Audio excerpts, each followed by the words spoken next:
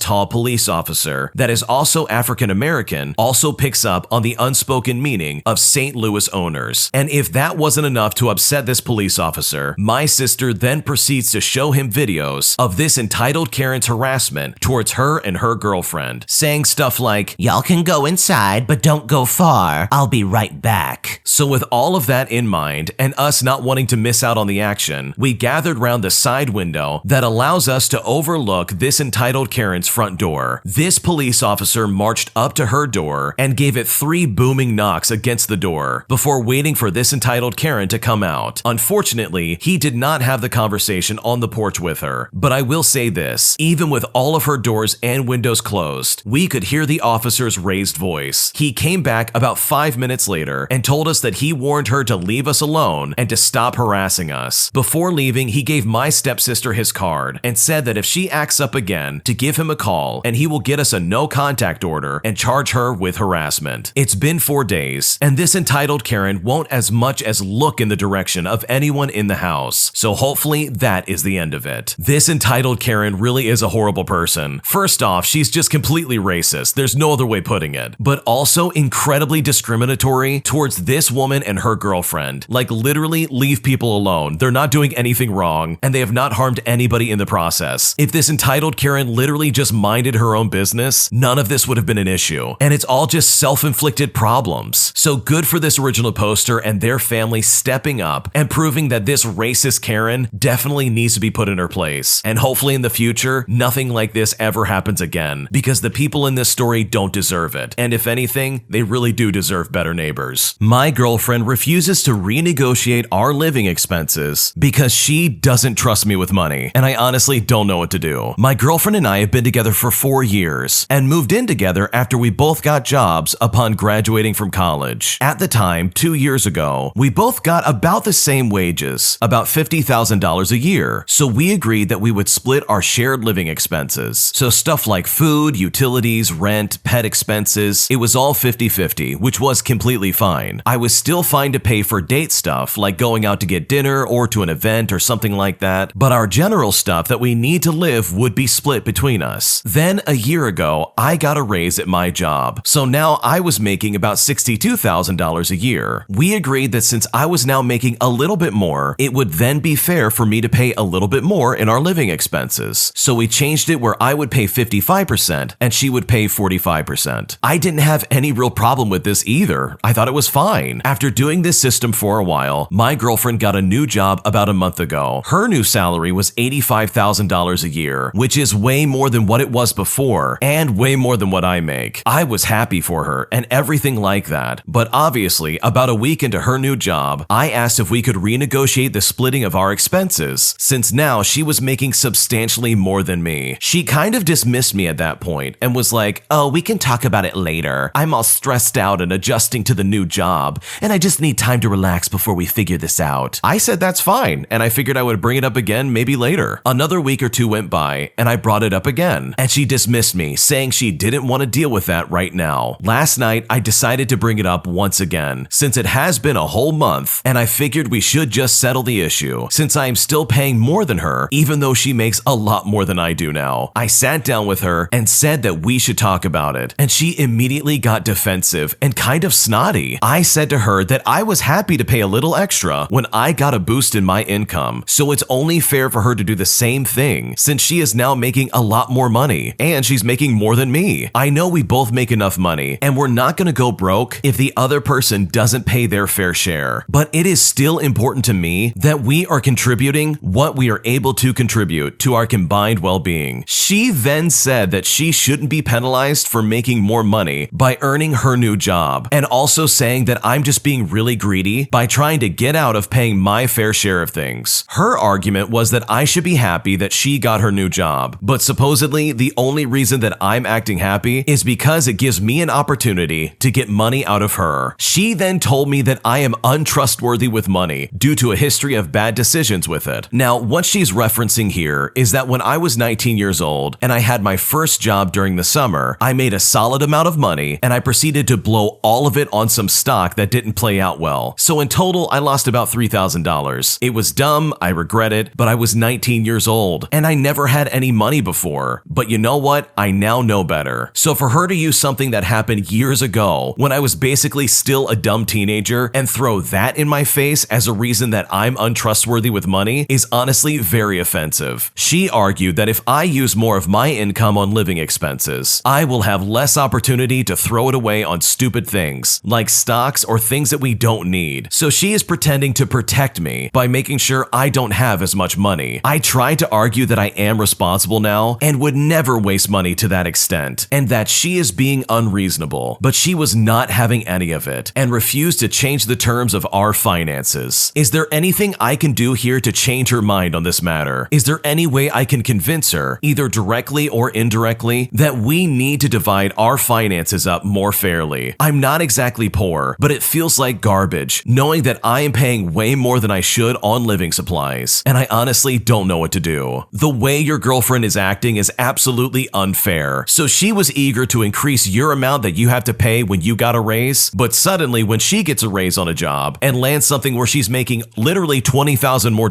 than you, she's now absolutely belligerent, saying, "No, I'm not going to pay for more." I'm sorry, but that is just absolutely ridiculous, and that's so selfish and unfair, and her logic is absolutely flawed. And the fact that she's trying to imply that she's protecting you by taking your money is absolutely baloney, and there's no good excuse for that, to be completely honest with you. She literally has you footing most of the bill just so she can then put money away in her bank account, instead of balancing it out, kind of like what you did when you got a raise. It's all very hypocritical in my opinion, and this this really does sound like a miserable living experience. I mean, it's a classic case where she wants to have her cake and eat it too. So I think having a serious conversation with her and explaining, hey, this is just unfair, not only that you're using some incident that happened when I was a teenager, but also that you're just unmoving on trying to increase your amount that you pay when we did that exact thing to me when I got an increase in pay. Hopefully she can see some kind of logic, because legitimately this is unfair for you, and I would be upset about this if this happened to me as well. Today I messed up because I didn't help my neighbor with his stolen minivan. For a bit of context, I live in an apartment complex in a supposedly safe province within Mexico. I won't mention the exact location for privacy reasons. I was temporarily home alone as my family went to celebrate a holiday in another town across the country. In the morning, I saw one of my neighbors from the complex talking to the cops, and there were about 4 police cars parked in the street. I didn't pay much attention because I was running late to go have some breakfast. My sister was waiting for me in the car to leave for a restaurant, and as I entered the car, she asked me, "Why are there so many cops over there?" I responded by saying that I really did not know what was going on, and I assumed that maybe there was some kind of altercation with another neighbor or something along those lines. It does go without saying, though, that within my apartment complex, we also have the stereotypical entitled Karen neighbor. We know for a fact, however, it was not a dispute and that the entitled neighbor had nothing to do with why the cops were there. I'll clarify this later on. Anyway, we were on our way to a restaurant. My sister and I began speculating on what actually happened regarding the neighbor and the cops until I suddenly remembered that he had recently bought a car, something like a Voyager or a Windstar. Since there was no more space available within the parking lot of the complex, he had to park it down the street. And this is where things kind of blew up from there. It turns out that either the day or the night before that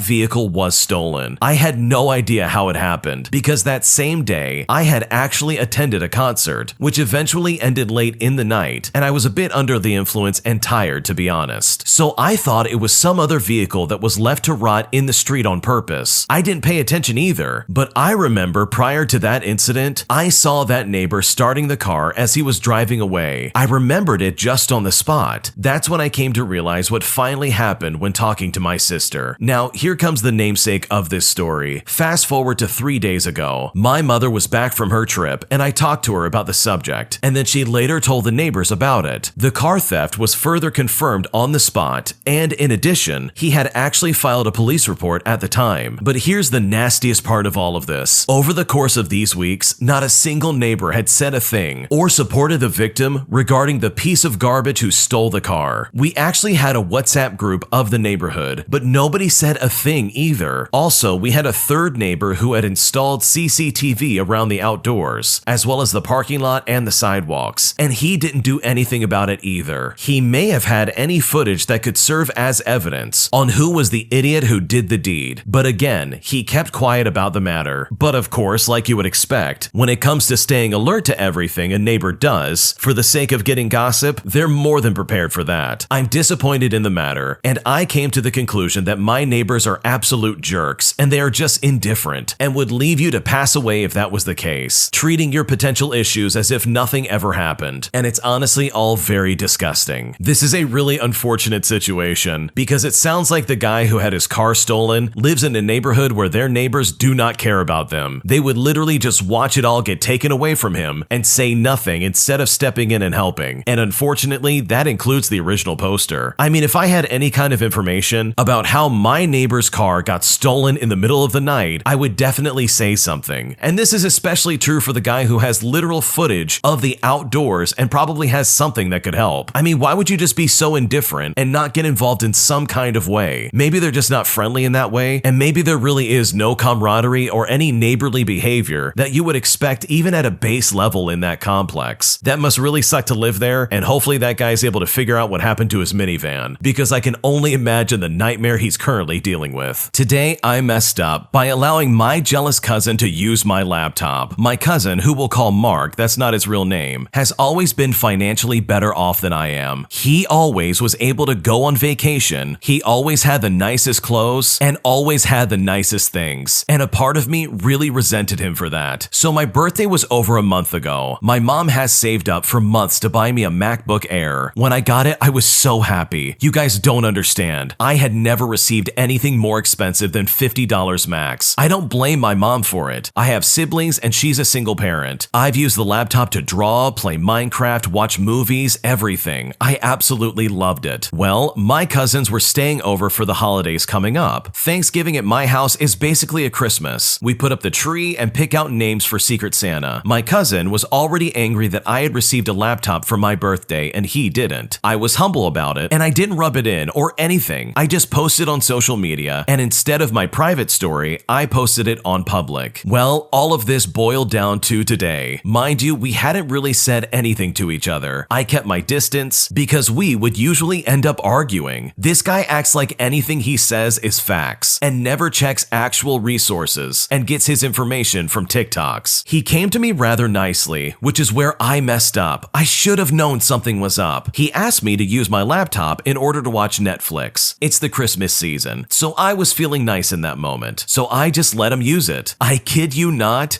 even a few hours later, he brings it back to me smashed to pieces with a smug look on his face. And of course, I am absolutely furious. This is the only gift of any type of monetary value I've received in my life. I immediately asked him to explain. He then called me trash and that I shouldn't have something this expensive anyways. Not only did I jump up from my seat faster than Speedy Gonzalez, I also started pummeling this absolute moron. My mom and my aunt and my uncle come into the room and drag me off of him. Both of us are crying, and I was crying because of my laptop. My aunt then started cradling him like a baby, and he started bawling harder, explaining how I tripped and broke my laptop, but I blamed him for it. I literally started screaming louder than ever before and told all of them what he said to me. My mom, of course, is very upset. She started crying too. She's a waitress and spent forever saving for my gift. I mean, it's not like my family's made of money. Now my aunt and my mom are fighting. My aunt is blaming me and my mom is defending me. I can't prove what he said about me, and I can't prove that I didn't break it. I'm just so angry. I've been trying to calm down, but I simply can't. I am just too upset over what happened. What an absolute piece of garbage. Like, legitimately, this cousin is a terrible person. He broke your laptop and did so much damage to you personally. That is unfair for you. I did a quick Google search and some of these MacBook Airs can cost up to $1,000. That is not cheap. That is a very expensive piece of equipment. So the fact that he just broke it and said, "Oh, you can't have this. You're trash," is so disgusting I can't even think straight. So you know what? I probably would have reacted the same way if my cousin acted like that. It's inappropriate and completely uncalled for. And I'm so sorry that the original poster is dealing with that. And I really don't think this is your fault. Your cousin is just awful. And hopefully, just for the sake of your own sanity, karma comes back and gets what he deserves. Because your cousin literally owes you a laptop. And it really would be terrible if he gets away with it. My entitled mother-in-law demands to see my son whenever she wants. Things have gotten so bad that she's threatened to take us to court just to claim custody of my son since she thinks we're such terrible parents. And my husband and I could not be more disgusted. Here's what happened. So to start off with some backstory, our son is not biologically mine, but I'm the only mom that he's ever known. The birther hasn't been in the picture since he was about 3 months old, and my husband raised him by himself until I came along about 2 years ago. When it comes to my mother-in-law, she doesn't work, she smokes the herb all day with my brother-in-law, then complains about not having any money. And on top of that, my mother-in-law is incredibly toxic. My husband and I are both working full-time. We're in school full-time, and our son just started pre-K this year. Over the summer, we were told numerous times that we would not have the availability to go over to her house all the time or even run errands for her. She was guilting my husband into going over there about 4 to 5 times a week, and this is for 2 hours each time at a minimum, just so she could see our son. But she said that she understood that, and that once school started, every other week would be fine. Well, it comes time for school, and she still expected them to go over all the time, and she even said some nasty things about me and my husband because we wouldn't do what she wanted when she wanted. It even came down to her threatening to take us to court for full custody of our son. She actually told my husband that he was a terrible dad and that he was only a dad, so the court would give her full custody. As a side note, I have bipolar disorder and I am medicated. I'm actively in therapy and my mental health has been better than ever. She also said that our son wasn't safe with me because of my depression. Meanwhile, she sits at home 24/7 again, smoking the herb and abusing medication, all the way up to the point where she will sleep for 3 days straight. And after all of that, she used the ploy of trying to pretend like she wanted some kind of relationship with my husband, just to try and get on his good side again. My husband and I talked about it extensively, and how I was and am not in a place where I can handle her mental or verbal abuse, and how it's making me anxious, placing me not in a good place. We eventually decided that it's best that I don't have a relationship with her at the moment, so we can all just work through stuff on our own. But she kept pushing to hang out every day, and I would say, I'm sorry, I have work and we have school. She would call my husband crying, saying that I'm manipulative and that I am an absolute jerk. But my husband reiterated the conversation that we had had before with her, and we were hoping that that would be enough. But it only got worse when she sent me this message. Thank you for finally growing up